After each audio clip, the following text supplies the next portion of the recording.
Super. We're on live. All right. Hello, everybody.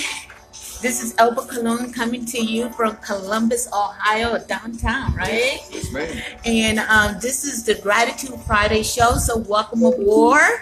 Welcome aboard here. And today's show, we have special guest Kenny Sipes, who is the founder of the Roosevelt Coffeehouse. It's actually one of my favorite coffee houses. Yeah. I'm glad for that.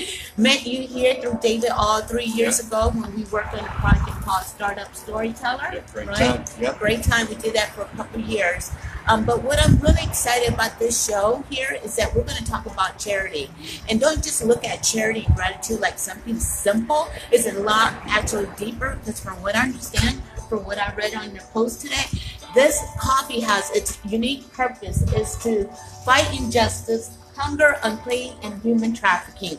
And we're going to see how gratitude is a fine thread in doing that. So again, my name is Elba Colón. I am a transformational mindset coach, facilitator, podcaster, and we have today Kenny Sipes. Kenny, welcome aboard. Thank you.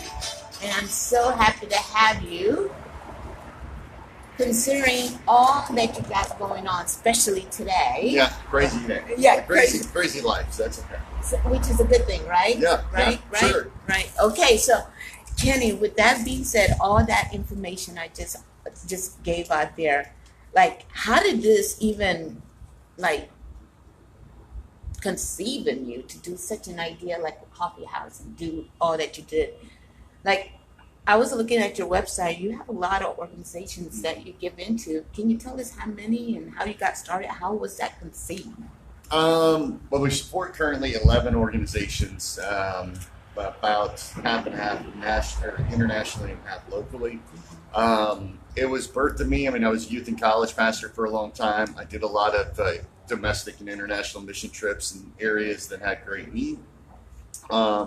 All of those areas kind of directed me into a space of being grateful for what we had and having a desire to drive students into seeing how grateful they should be for what they had. And eventually that kind of led to a restlessness to do something different outside of the context of the church building and actually do something in the community, faith inspired, not what do I say? Not faith-based, I mean, that's not what a coffee shop is. What we are, we're faith-inspired, but ultimately we just wanted to drive some justice into areas that we thought everybody could agree on. So you mentioned the three things that we focus on, and we just felt like those were non-divisive. So everybody could agree that nobody should starve to death, die from a preventable waterborne disease, or lack freedom. And that crosses all cultural barriers, religious barriers, racial barriers. I mean, we can all probably nobody's going to disagree on those three. And that has allowed us to commune the community in Columbus in a way that we had hoped and was kind of my dream. But to the level it has done that has been super incredible. That is so beautiful said. Like, I want to buy your sweatshirt, t-shirt after all that you have said. So anybody go down to Roosevelt Coffee House here off Long Street, Yep, correct? 300 East Long. And then what's the website where they can donate and buy coffee? Because you're also the CEO of Roosevelt Coffee Roaster. So we got a lot going on. Yeah. So to buy merch, right now I don't even know if all the merch is up on the Roosevelt, but the rooseveltcoffee.org is the coffee house, and that'll give you a vision of the coffee experience. There's a tour on there. There's like an actually interactive YouTube video, so you can actually go wherever you want in the shop and kind of see what's going on. We narrate the story, shows all the justice orgs, and then it shows merch that we are focusing on.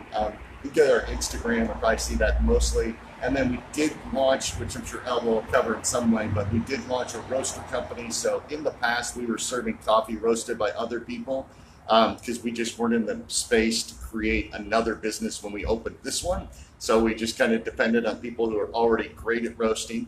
And then as time has progressed, we moved into that space. So that website is roosevelt.coffee, which is actually the .com. Yeah. But there's .coffee, and that has the coffees that we're featuring right now. and the shirt that represents that particular mission. Mm-hmm. And I love the logo. It's beautiful. I wish, well, if you go to my Facebook page below, you'll see the logo there. I love that logo. It's not on there. It's It's not on on this shirt. here. There you go. There you There's go. a little bit of it there. Yeah, there's a little bit. So I love what, I never heard what you had just said because I do come from a faith-based background also. Sure. But I want to reach out more than just faith-based. I want to, like you said, just reach through all religion, all race, all gender, everything. And so I like faith inspired. Everyone is inspired. Mm-hmm. So I love what you just said. That I've never heard that before. So that's really cool. And I also didn't know you was a pastor before. So that's cool to know. I also want to say here what you just said is you have the same desire what I have, and that is to drive people into being grateful. Mm. Like, where did that come from? Like, so you must have had experienced some sort of gratitude in you, and it's like, more people get to experience this gratitude. Like, how did that came to be? Probably, to be honest, I was a teenage drunk, and when I was 17, I got arrested and taken to a drug rehab, and never drank again. So I've been sober for a long time, AA, Alcoholics Anonymous, is built on gratitude. It's kind of, you'll stay sober as long as you're grateful for what you have. So you're kind of taught a lot of how to kind of be grateful for the little things and not live in anger and resentment and fear. And so that's kind of the model there that kind of drives people to success and staying sober. And so it's always kind of been a little bit who I am. And then, getting married and being grateful somebody likes you enough to do so. And then we have 4 kids, and then watch them birth into our lives and know that you're accountable for the way they view life. And then I just became a baseball coach when my oldest son was probably about 6. And I did really well at that. I mean, the kids responded well, and I love speaking into them and encouraging them, and then which led eventually to the youth ministry. No college degree, no history in youth in any kind of religion, and just I was just effective in communicating, and so they brought me in, and that became my profession for 10 years. And then you just kind of, I guess I was there a couple years, and I just felt like I just got a bunch of suburban white kids who really don't get their privilege and their space in life. And so I went to our leadership and I said, hey, listen, I want to lead a mission trip. And they said, well, what do you want to do? And I said, I want to go to the most dangerous city in the United States. And they said, oh, okay. So I took 21 middle school students to East St. Louis, and we worked in that inner city experience for a week. And it transformed our kids. Unfortunately, it transformed them through an experience that wasn't. So basically, they're working at houses every day. So they're working with a bunch of different churches, and they're doing construction. And so, like, I took 21 kids, and they were probably on maybe 8 different houses. Like, they were with other youth groups and building teamwork. But I had 2 groups of kids that were on a house here and a house here, and the house between them burnt down while they were working. And it devastated them. They just watched this grandmother and their grandchildren stand on the curb and watch their life just change. And so I watched my kids really respond to that. And 13-year-old kids, they had a free day the next day, and they all brought money, so they could do whatever they wanted, and they just pooled it all together.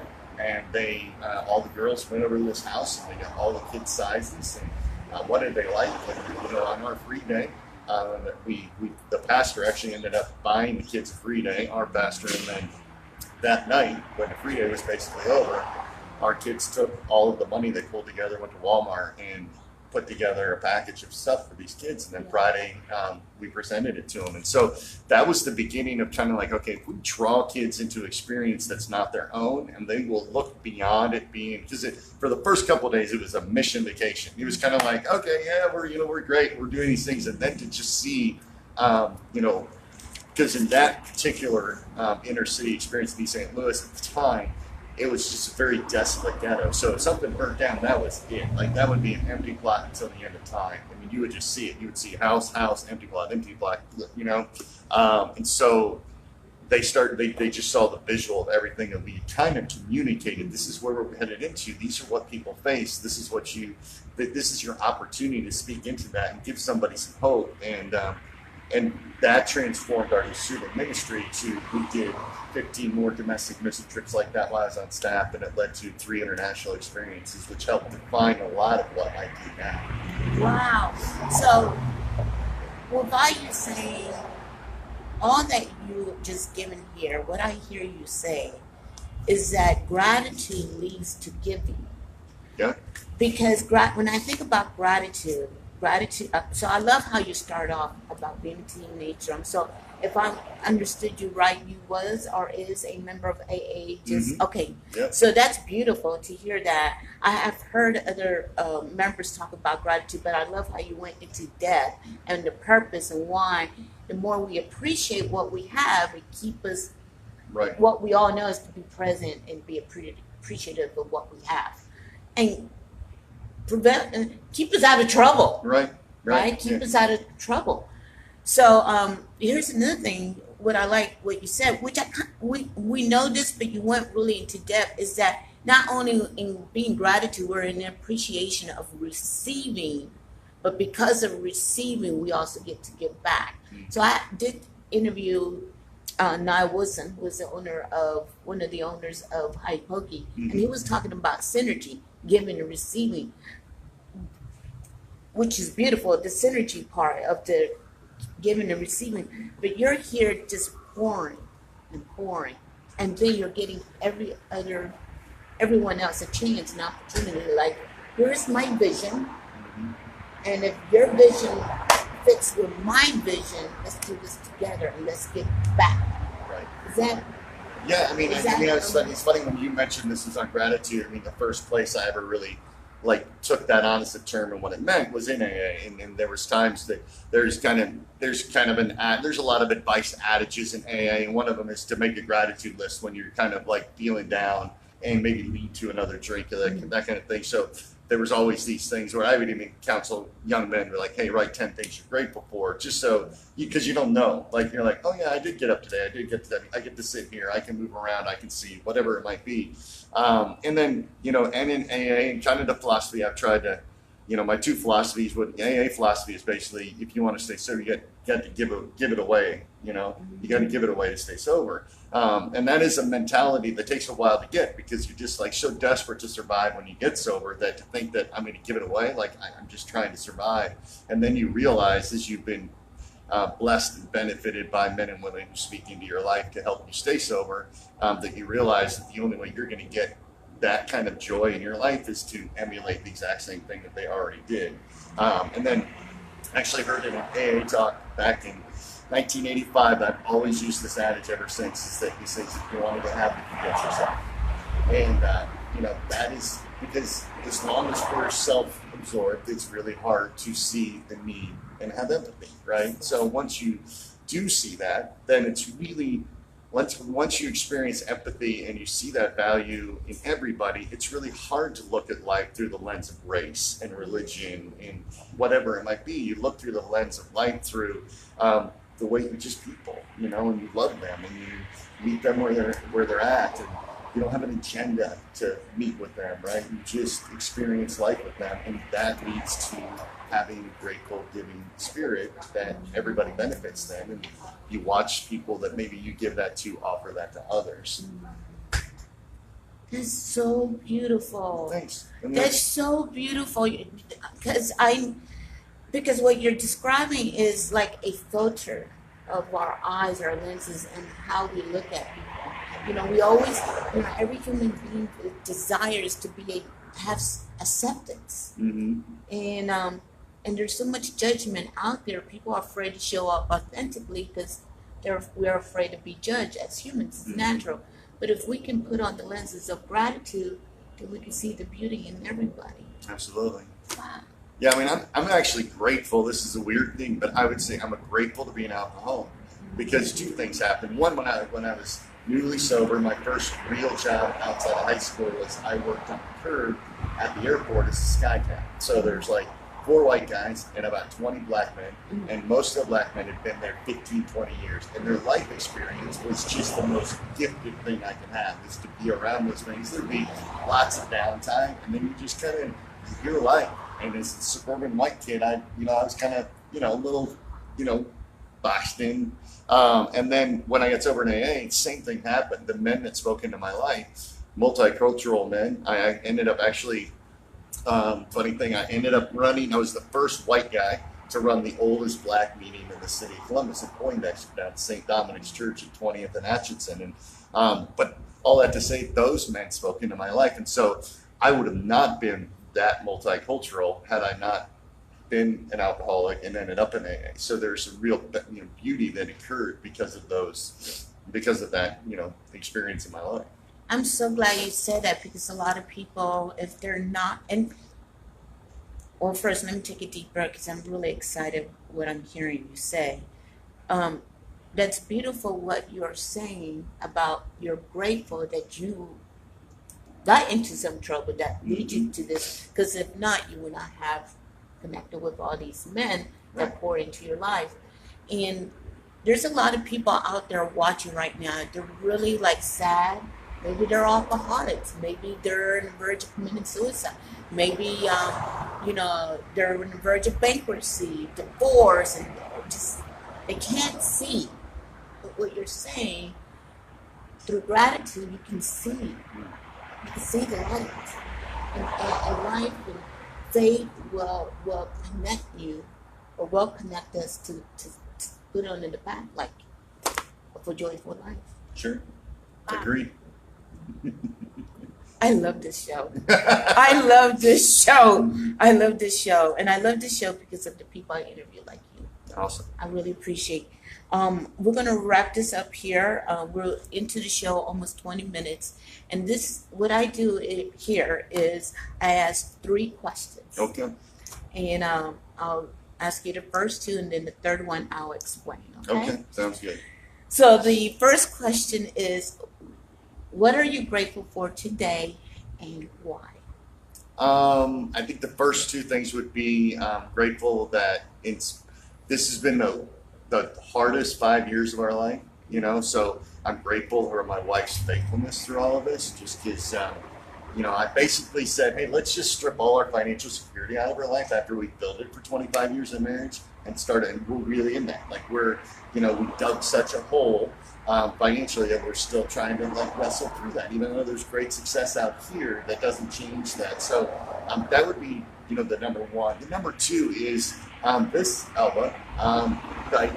My love affair with Columbus is crazy. I mean, just to think our connections here, which is connected to David All, which led me to relationships that I wouldn't have had, and we've both been part of experiences that were incredible. But it's allowed me, even I was just watching the way, and I don't really pay attention too much. I'm not a how many likes guy I got, but the fact that I signed this things and post that online, to see how many people liked and commented on that post that I did not know 3 years ago, that are just a response to the way they see the Roosevelt partnering with impact in the city, is beautiful, right? So I'm really grateful how Columbus, I told David this 3 years ago, I am inspired by the way Columbus supports Columbus.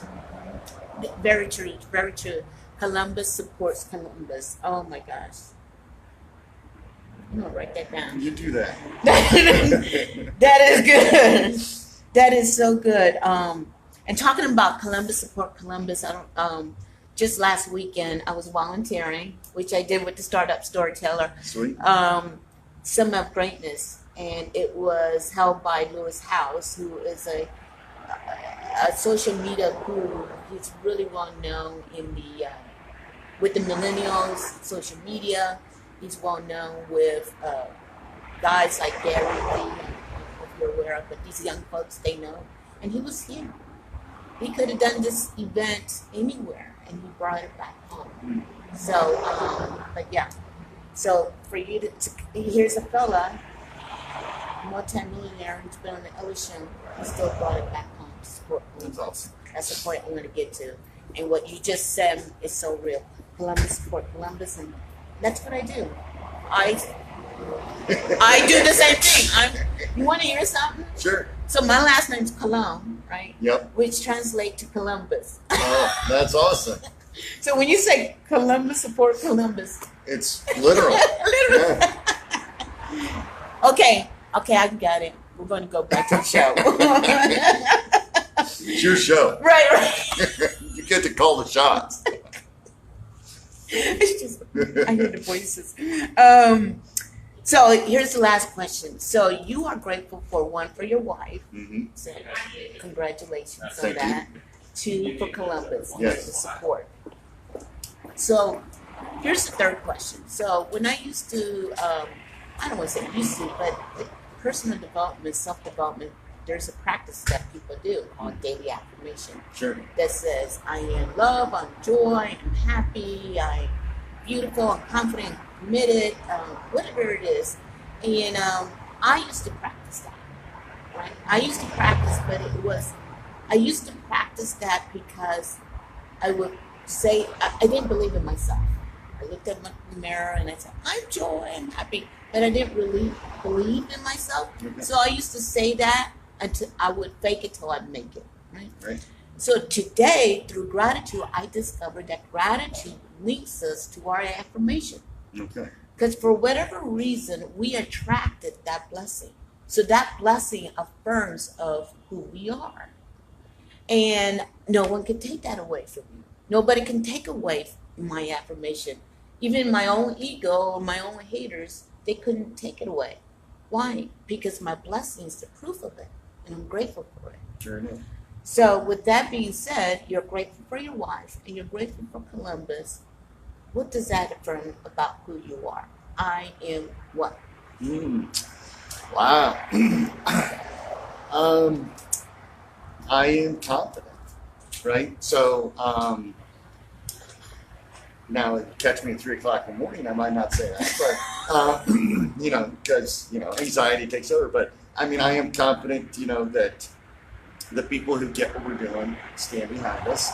I'm confident in my faith. So one of the things that, I have the spiritual gift of faith that not everybody has that, right? There's many spiritual gifts, things that you can, and mine is exhortation and faith. So mine is blessing people as much as I can for who they are, and then being confident that in all of it, that I'm being watched and guided by a spirit that's greater than me, right? So as long as I live in that, I'm confident, right? And that's what gratitude does, because I didn't have any of that spirit for a long time. And then, I say this, and I've said it before, but, I literally left the church without a plan. I was so compelled that I was supposed to do something else that at the age of 47, I walked into the office and I said, I'm leaving. And they said, what are you doing? I said, I don't know. And then it birthed eventually into this, but there was not any concrete plan. I gave up a career before I knew. And I say that, I always say this, is that people with faith, no matter what your religion, there is this thing called faith.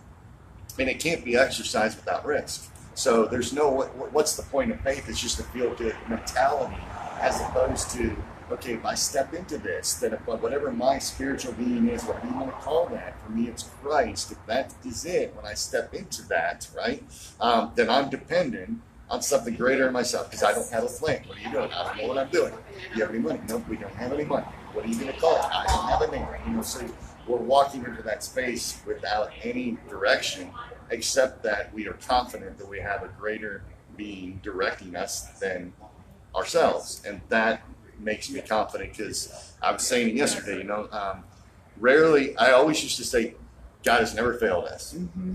And I'm like going, here we are again. Like every time I question, I find that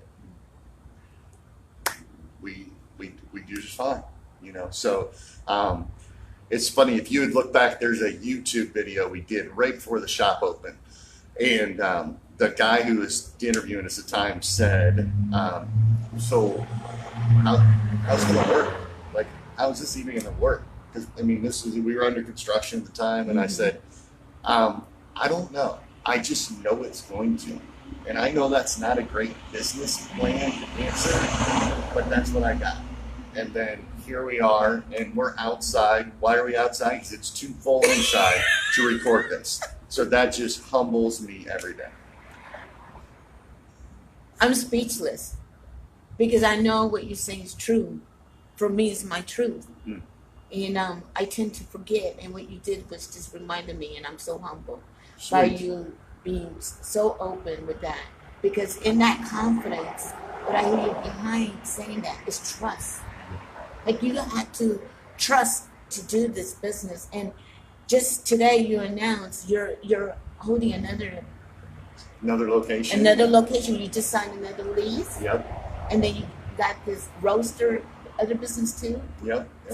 I mean, you built more into that. And all of that's to increase impact. I mean, it's great that there be more bandwidth for financial success and those kind of things, but ultimately, a second location doubles the impact. Right. The roaster company now supplies the coffee house, and there's a pass-through justice discount happening there. So that discount affects the Roosevelt Coffee House's ability to give also. So that's the whole purpose, and then everything else is just a bonus. Right.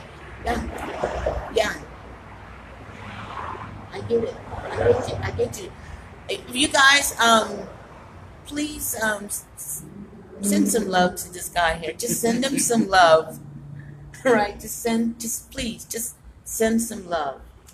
Gosh, I'm so speechless. I don't even know what to do next or say next. Or I just want to take it in and just like sit here and just meditate on what you said, because what you just shared was really heavy duty, and I really appreciate your time. Considering Thanks all for that asking. you're doing. It's been sweet. This is so good. So I am done here. Let me just tell the fellas, tell these folks again where they can find you. Sure. Here at the coffee house. I know you're going to announce in the future where the next coffee house, but you can go ahead, start announcing where they can find you and support you. So the Roosevelt Coffee House, excuse me, is currently at 300 East Long Street. It's corner of 6th and Long downtown. We roast our own coffee, so it's amazing. It actually has a little parking lot in the 6th Street side of the building, so we'll even let you double park anybody in, and then everybody else is really nice to come out and get unblocked. There's a press. This is to October 12th. Is this the 12th? Yeah. October 12th, 2018. And there's a press release going to all the media outlets today about the second location. So you should see that. Should be an article online with one of the local rags for you to read too. And then again, if you go to roosevelt.coffee, you can kind of see what kind of coffee, what we're doing. It's just kind of really cool. We love our packaging. So if you go on there, you'll see the packaging. There's a couple beautiful things I think they're great. One says coffee and justice for all. And then on the bottom, if you know Frank that works for us, he's just the sweetest guy on the planet. We call him the Mr. Rogers of coffee. It actually says on the bottom of the bag, if you're unsure how to brew the coffee correctly, Frank's number's on the bottom of the bag. So that's the kind of culture we want to create, is that we're all part of a family that unifies under coffee to make impact. And so those are the things you should know for now. Thank you. So again, you heard it, and those who are watching outside Columbus, all around the world, make sure you go online and go ahead and donate, because you know what? We get to give. This is what gratitude is all about. Not only we get to receive, but we also get to give. So we're going to say goodbye. The way I do this is on the count of 3. We're going to send a kiss to everyone, okay? Oh, my. Okay. Ready? On the count of 3. Again, I still don't know what to say. She knows what to do. This is Elba Colón coming to you from the Roosevelt Coffee House in Columbus, Ohio. We love you. On the count of 3. 1, 2, 3. Ah!